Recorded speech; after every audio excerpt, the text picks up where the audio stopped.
Hello friends, स्वागत है आपका आपकी YouTube channel spark education point में।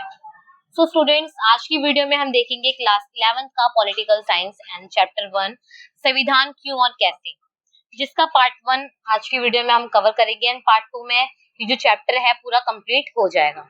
पहले हम जानेंगे संविधान क्या है। संविधान शब्द सम और विधान दो शब्दों से मिलकर बना है। सम का अर्थ है बराबर और विधान का अर्थ है नियम और कानून, अर्थात वह नियम जो सभी नागरिकों पर एक समान लागू होता है वह संविधान कहलाता है। संविधान को इंग्लिश में कॉन्स्टिट्यूशंस कहते हैं। यानी कि संविधान जो शब्द है वो दो शब्द से मिलकर बना है। पहला है सम, सम का अर्थ होता है बराबर, इक्वल, और विधान का अर्थ होता है नियम और कानून। जो संविधान होता है वो हर व्यक्ति को, चाहे वो किसी भी धर्म जाति लिंग का हो, वो एक समान ही मिले हैं। संविधान को हम इंग्लिश में कहते हैं कॉन्स्टिट्यूशन। संविधान किसी देश की नीतियां और सिद्धांत का वह संग्रह होता है जिसके आधार पर उस देश की शासन व्यवस्था को संचालित किया जाता है। यानी कि संविधान का जो सिद्धांत है, ठीक है, वो इसलिए होता है ताकि कोई भी देश एक नीति और एकदम शासन व्यवस्था के आधार पर चल सके। भारत का संविधान भारतीय सभा द्वारा 26 जनवरी 1950 को आंशिक रूप से संपूर्ण देश में लागू कर दिया गया था। संविधान दो प्रकार के होते हैं, एक लिखित संविधान और दूसरा अलिखित संविधान। विश्व का प्रथम लिखित संविधान संयुक्त राज्य अमेरिका का है।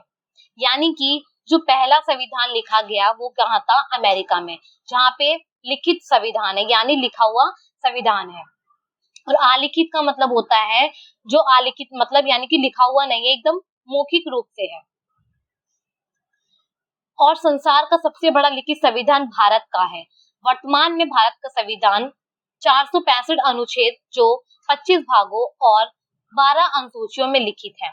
जिस समय संविधान लागू हुआ था उस समय 395 अनुच्छेद, 8 अनुसूची और 22 भाग थे। संविधान में समय समय पर कई संशोधन किए जाते हैं। संविधान सभा के सदस्य, संविधान सभा के 284 सदस्य ने 24 जनवरी 1950 को दस्तावेज पर हस्ताक्षर किए, जिनमें 15 महिलाएं भी शामिल थी। इसके पश्चात 26 जनवरी को भारत का संविधान अस्तित्व में आया। यानी कि 26 नवंबर 1949 को हमारा जो संविधान है वो पूरा बनके तैयार हो चुका था, और जो उसको लागू किया गया था वो किया था 26 जनवरी 1950 को। संविधान बनाने में जो समय लगा वो था 2 वर्ष 11 महीने और 18 दिन।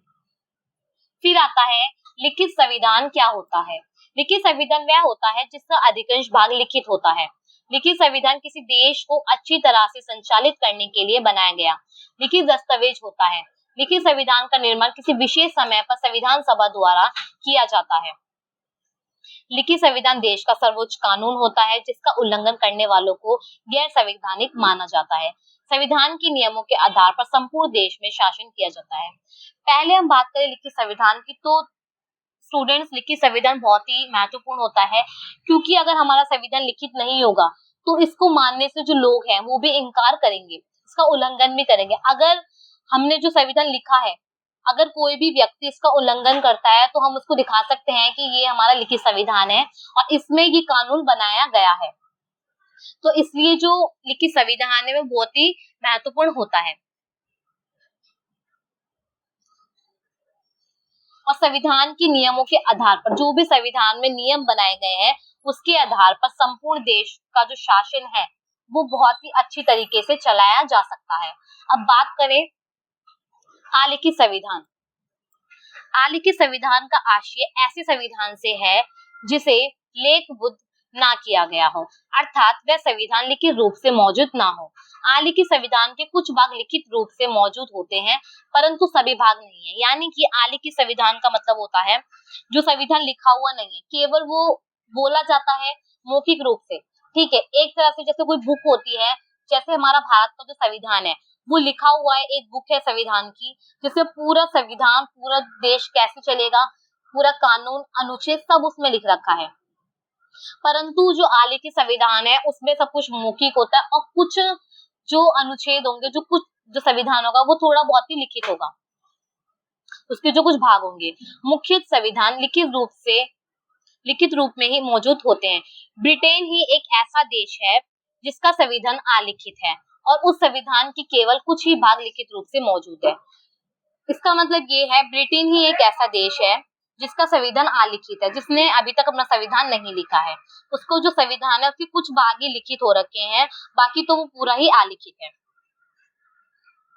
ब्रिटिश का संविधान अलिखित होने के कारण यहाँ का संविधान का निरंतर बदलता रहता है, यानी कि उनका जो ब्रिटेन का जो संविधान है वो अलिखित होने के कारण हमेशा उसका जो संशोधन है वो बदलता ही रहता है। ठीक है, हर टाइम उसका बदलता ही रहता है। इसलिए जो लिखित संविधान बहुत ही आवश्यक होता है एक देश का शासन चलाने के लिए। अब बात करें लचीलापन और कठोरता का समन्वय, यानी कि हमारा जो संविधान है एक तरह से वो लचीला भी है और कठोर भी है। मान लीजिए स्टूडेंट्स, अगर हमारा संविधान लचीला होगा यानी कि मतलब कोई भी उसको इजी तरीके से उसका संशोधन कर सकता है या फिर उसको बदल सकता है। ठीक है, और कठोर वो इसलिए है कि अगर कोई व्यक्ति किसी भी कानून को या फिर किसी भी अधिकार को मानने से मना करता है या फिर उसका उल्लंघन करता है तो उस टाइम भी उस पे कठोरता लगाई जा सकती है। और लचीला वो इसलिए है क्योंकि हमेशा मतलब कोई ना कोई परिवर्तन आता रहता है जिंदगी में, तो उसके हिसाब से संविधान में संशोधन भी किया जाता है। इसलिए हम कह सकते हैं अगर हम जो चेंज कर रहे हैं संविधान का संशोधन, ठीक है, तो उससे वो क्या हो गया, लचीलापन हो गया। और कठोरता वो इसलिए क्योंकि इसका कोई भी उल्लंघन नहीं कर सकता। भारतीय संविधान लचीलापन और कठोरता का समावेश है। ये अमेरिका, फ्रांस, जापान और स्विट्जरलैंड की तरह ना तो बहुत कठोर है और ना ही ब्रिटेन व इजराइल की तरह बहुत ही लचीला। भारतीय संविधान लचीलेपन पर कठोरता का विचित्र मिश्रण है।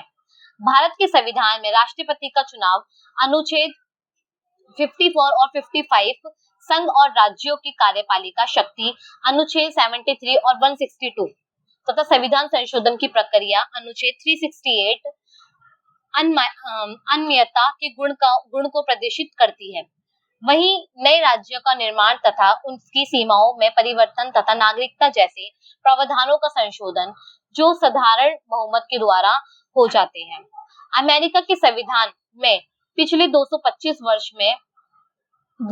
वर्ष मात्र 27 संशोधन तथा ऑस्ट्रेलिया के संविधान में 110 वर्ष में 8 संशोधन किए गए हैं। वहीं भारत के संविधान में 217 तक 122 संशोधन हो चुके हैं। यानी कि ये बता रहा है जो अमेरिका है उसमें 225 वर्ष में तकरीबन 27 बार उसके जो संविधान है उसमें संशोधन कर दिया गया है और ऑस्ट्रेलिया में 8 बार संशोधन हुआ है। और हमारे भारत की बात करें तो उसमें 2017 तक 122 बार संशोधन हो चुका है। अब बात करें संविधान के कार्य। संविधान का कार्य क्या है? संविधान का पहला कार्य ये है कि वह बुनियादी नियमों को एक ऐसा समूह उपलब्ध कराए जिससे कि सदस्य में एक न्यूनतम समन्वय और विश्वास बना रहे। संविधान का दूसरा कार्य ये स्पष्ट करना है कि समाज में निर्णय लेने की शक्ति किसके पास होगी। संविधान ये भी तय करती है कि सरकार कैसे निर्मित होगी। तीसरा आता है, संविधान का तीसरा काम ये है कि वह सरकार द्वारा अपने नागरिकों पर लागू किए जाने वाले कानून पर कुछ सीमाएं इस रूप में मौलिक होती हैं कि सरकार कभी उसका उल्लंघन नहीं कर सकती। चौथा, वह सरकार को ऐसी क्षमता प्रदान करे जिससे जनता की आकांक्षाओं को पूरा कर सके और न्यायपूर्ण समाज के लिए उचित परिस्थितियों का निर्माण कर सके। यानी कि संविधान का जो कार्य होता है वो एक तरह से इसलिए किया जाता है, उसका जो कार्य है वो मेन ये है कि किसी भी व्यक्ति चाहे वो किसी भी धर्म जाति का हो उससे कोई भी भेदभाव ना हो और हमारा जो देश का शासन है वो सही ठीक ढंग से चल सके। और किसी भी मौलिक अधिकार, जैसे अगर किसी व्यक्ति से उसके मौलिक अधिकार, उसके राइट्स छीने जा रहे हैं या फिर उसके मौलिक अधिकार उसको नहीं दिए जा रहे हैं तो उसका जो संविधान है उसका कार्य है, उसने बता रखा है अगर किसी व्यक्ति से जिसके मौलिक अधिकार छीने जा रहे हैं तो वो सर्वोच्च न्यायालय में जाके अपनी अपील कर सकता है। तो ये सब जो कार्य है वो संविधान की जो बुक है, संविधान की जो किताब है, उसमें सब बता रखा है। चौथा जो है उसमें ये बोल रहा है कि जो संविधान है वो जनता की आकांक्षाओं को पूरा कर सके, यानी कि जनता की जो इच्छा है, ठीक है, जनता की जो इच्छा है, जनता क्या सोचती है, जनता को कैसा शासन चाहिए अपने देश में, तो उन सबों की आकांक्षाओं को पूरा कर सके। बात करें हमें संविधान की आवश्यकता क्यों पड़ती है, तो स्टूडेंट्स अगर आप चाहें तो इस क्वेश्चन को आप अपनी नोटबुक में भी राइट डाउन कर सकते हैं, क्योंकि आपका 5 या 4 नंबर में आपका आ सकता है। किसी भी देश को सही तरीके से चलाने के लिए संविधान की जरूरत पड़ती है, यानी कि अगर किसी देश को ठीक ढंग से चलाना है तो उसकी संविधान की आवश्यकता पड़ती है। मान लीजिए अगर हमारे भारत देश में संविधान नहीं होता तो आप खुद इमेजिनेशन कीजिए, तो हमारा जो शासन है, हमारी जो सरकार है वो कैसे चलती। फिर तो सब अपनी अपनी तानाशाही करते, है ना, अपनी अपनी तानाशाही करते, सब अपने अपने चलाते। तो इसलिए हमारे जो भारतीय सभा है उन्होंने एक संविधान तैयार किया जिससे हमारे देश की जरूरतें तो पूरी होए हो और साथ के साथ हमारा जो देश का शासन है वो भी ठीक ढंग से चल सके। लोकतांत्रिक देश को संविधान की आवश्यकता निम्नलिखित कारणों से पड़ती है। अब हम कुछ कारण पढ़ लेते हैं जिसके लिए हमें संविधान की आवश्यकता पड़ती है। संविधान उन आदेशों को सूत्रबद्ध करता है जिसे हम अपने देश को अपनी इच्छा और सपनों के अनुसार रच सके, यानी कि संविधान एक ऐसा लिखा गया है ताकि जो व्यक्ति है वो अपने देश को कैसे उसको देखना चाहता है, क्या उसके सपने हैं, कैसे अपने देश को वो रचना चाहता है, ठीक है। नागरिकों के मौलिक अधिकारों की रक्षा संविधान ही करता है, यानी कि अगर किसी व्यक्ति के मौलिक अधिकार को छीने जा रहे हैं तो उसकी रक्षा कौन करता है, संविधान। सरकार के विभिन्न अंगों में संविधान के कारण मतभेद नहीं होते, यानी कि संविधान के कारण ही अगर संविधान नहीं होता तो अभी भी लिंग जाति को लेके भेदभाव किया जा रहा होता, ठीक है। इसलिए संविधान का ये सबसे बड़ी हमें आवश्यकता पड़ी थी, ताकि ये जो भेदभाव है जाति धर्म को लेके ये सबसे पहले खत्म करा जाए। फिर 4th आता है, संविधान ये भी सुनिश्चित करता है कि कोई भी ताकतवर समूह किसी दूसरे समूह पर अपनी ताकत का उपयोग नहीं कर सके, यानी कि अगर कोई, मान लीजिए कोई अमीर व्यक्ति है, ठीक है, कोई अमीर व्यक्ति है और वो गरीब व्यक्ति पर अपनी तानाशाही कर रहा है, वो अपनी ताकत का उपयोग कर रहा है, तो वो गलत है, ठीक है। इसलिए संविधान में ये सुनिश्चित किया गया है कि कोई भी ताकतवर समूह किसी भी दूसरे समूह पर अपनी ताकत का उपयोग नहीं कर सकता। संविधान में ऐसे नियमों को तय किया जाता है जिससे कि देश की राजनेता अपनी शक्तियों का गलत इस्तेमाल नहीं कर सकते, यानी कि संविधान में ये नियम बनाया गया है कि जिसके पास भी शक्तियां आती हैं सरकार चलाने की, तो वो अपनी शक्तियों का गलत उपयोग नहीं कर सकता। तो इस तरह से हम अपने संविधान की आवश्यकता पड़ती है। अब बात करें संविधान की प्रस्तावना, तो पहले मैं आपको प्रस्तावना बताती हूँ क्या होती है। जैसे आपकी कोई भी बुक है, ठीक है, आप जब भी कोई बुक होती है आपकी, जब आपकी नई नई बुक आती है, तो जब आप उसका फ्रंट पेज को खोलें, फिर जो उसका 2nd या 3rd पेज होगा, ठीक है, उसमें आपको बताया गया होगा कि आप इसमें क्या क्या पढ़ेंगे, ठीक है, ये बुक किसने लिखी, किसके द्वारा लिखी गई, कब लिखी गई, वो सब, ठीक है। तो उसको कहते हैं प्रस्तावना। जब हम संविधान की बुक को खोलते हैं तो उसके जैसी बुक को हम खोलेंगे तो वहां पे एक प्रस्तावना लिखी गई है, उसमें बताया गया है कि ये संविधान किसने लिखा, कौन कौन से लोग इसमें शामिल थे, किसके द्वारा बनाया गया, कब बनाया गया, और इसमें हम क्या क्या पढ़ेंगे, ठीक है। तो वो होती है प्रस्तावना। हमारे संविधान की प्रस्तावना संविधान के उद्देश्य के बारे में बताती है, यानी कि जो संविधान की जो किताब है वो हमें ये बताती है प्रस्तावना के द्वारा कि इसमें हम क्या क्या पढ़ेंगे, क्या क्या उसके उद्देश्य थे। जब कभी विभिन्न धाराओं के बीच जज का फैसला लेने में परेशानी होती है तो ये प्रस्तावना से ही रास्ता दिखाती है। प्रस्तावना अमेरिकी संविधान से प्रेरित है, यानी कि ये जो प्रस्तावना है ये किससे ली गई है, अमेरिकी से। दोनों वी द पीपल से शुरू होती है। हमारी प्रस्तावना में स्वतंत्र, समानता व बंधुत्व के आदर्श फ्रांसीसी संविधान से लिए गए, यानी कि हमारा जो संविधान है, जो उसकी प्रस्तावना है, उसकी जो फर्स्ट लाइन है उसमें लिखा गया है वी द पीपल, ठीक है। और अगर हिंदी में हम बोले तो उसमें लिखा गया है हम भारत देश के निवासी। ये लाइन इसलिए बोली गई है क्योंकि जब भी कोई व्यक्ति संविधान की किताब को पढ़े तो वो ये ना सोचे कि भाई हम तो उस टाइम पे थे ही नहीं, ठीक है, तो हम क्यों माने उस संविधान को। इसलिए उसमें बोला गया है कि हम भारत देश के निवासी या फिर वी द पीपल, ठीक है। हमारी प्रस्तावना में स्वतंत्र समानता, तो जो हमारी प्रस्तावना है उसमें बताया गया है स्वतंत्रता के बारे में, समानता के बारे में, बंधुत्व के बारे में, ठीक है। तो ये जो पूरे आदर्श है, ये जो पूरा संविधान है, ये हमारा किससे लिया गया है, फ्रांसीसी से। प्रस्तावना से हमें पता चलता है कि संविधान निर्माताओं की भावनाएं क्या थी। यानी कि प्रस्तावना जब हम पढ़ते हैं तो हमें पता चलता है कि जो संविधान बनाया गया उस समय जिस निर्माताओं ने, जिन लोगों ने संविधान को तैयार किया, उस समय उनकी भावनाएं क्या थी। प्रस्तावना संविधान बनाने वालों के मन की कुंजी है। यानी कि जो भारतीय सभा ने जो संविधान बनाया, इससे हमें ये पता लगता है कि वो किस तरह का भारत चाहते थे, ठीक है, किस तरह भारत को रचना चाहते थे। हमें उनसे उनकी भावनाएं पता लगती हैं। प्रस्तावना में उच्च आदर्श एवं लक्ष्य दिए जाते हैं। कोई सरकार इन्हें प्राप्त करने में कहाँ तक सफल रहती है, इस बात का पता प्रस्तावना द्वारा लगाया जाता है। अब बात करें संविधान सभा की स्थापना। भारतीय संविधान एक संविधान सभा ने बनाया है। यानी कि जो भारतीय संविधान है वो किसने बनाया, एक संविधान सभा ने बनाया है।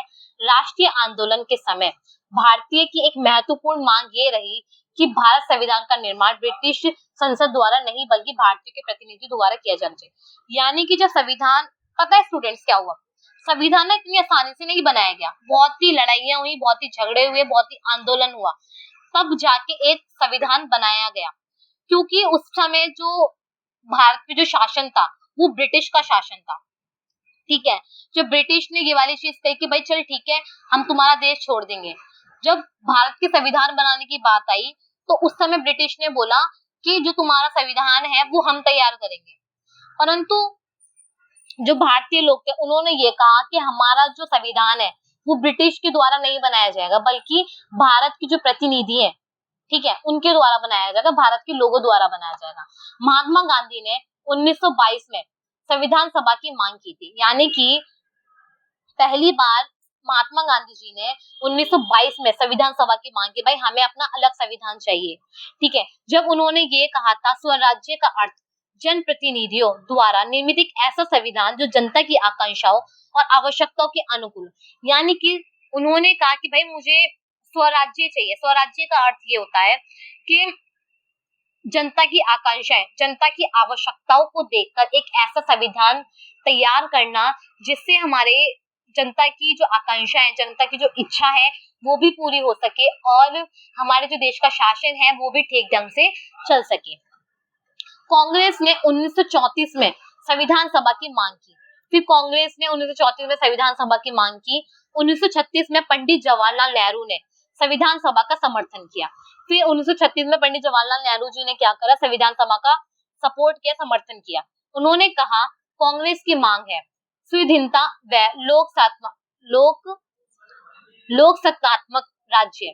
उन्होंने ये प्रस्ताव पेश किया कि किसी विदेशी हस्तक्षेप के बिना स्वतंत्र भारत संविधान सभा द्वारा बनाया जाए। जवाहरलाल नेहरू जी ने ये कहा कि जो हमारा संविधान है वो किसी विदेशी के द्वारा नहीं बनाया जाएगा, किसी ब्रिटिश के द्वारा नहीं बनाया जाएगा, वो बनाया जाएगा तो केवल हमारे भारतीय के प्रतिनिधि के द्वारा जो वयस्क मताधिकार के आधार पर निर्वाचित हो। मुस्लिम जिन्ना ने दिसंबर 1939 में कांग्रेस संविधान सभा की मांग का विरोध किया। ये जो मुस्लिम जिन्ना ने दिसंबर 1939 में कांग्रेस की संविधान सभा की मांग का विरोध किया। यानी कि इन्होंने ये कहा, इसके पीछे एक छोटी सी स्टोरी है, मैं आपको बताती हूँ। जो मुस्लिम जिन्ना थे, ठीक है, इन्होंने ये कहा कि भाई जो तुम कुछ संविधान में शक्तियों की बात चल रही थी, ठीक है, क्योंकि हमारे देश में जो ज्यादा शक्तियां दी गई हैं वो केंद्र को दी गई हैं और राज्यों को कम दी गई हैं। तो जब शक्तियों का बंटवारा हो रहा था, तो ये मुस्लिम जिन्ना ने इन्होंने कहा कि भाई तुम ज्यादा जो शक्तियां है ना वो तुम राज्यों को दो। परंतु भारतीय संविधान ने मना कर दिया, भाई हम नहीं देंगे, ठीक है, क्योंकि अगर हम राज्यसभा को देंगे तो राज्यसभा तो भाई अपनी अपनी तानाशाही चलाएगी। तो इसलिए हमने केंद्र सरकार को मजबूत रखा, क्योंकि केंद्र सरकार पूरे देश पर शासन करेगी और राज्य सरकार केवल अपने राज्य पर करेगी।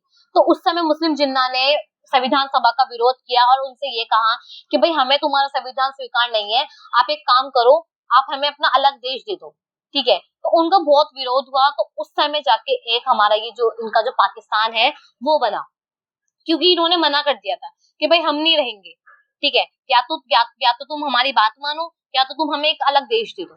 तो उस समय भारतीय जो लोग थे उन्होंने ये वाली बात नहीं मानी और अलग से उनको देश दे दिया पाकिस्तान। सो स्टूडेंट्स, यहाँ पे पार्ट 1 आपका फिनिश होता है, पार्ट 2 में आपका ये चैप्टर है कंप्लीट हो जाएगा। अगर आपको मेरा ये वीडियो पसंद आया हो तो वीडियो को do like, share and comment करें। और हाँ, अगर आप मेरे चैनल पे नए हैं या फिर मेरी वीडियो को फर्स्ट टाइम देख रहे हैं तो चैनल को सब्सक्राइब करें।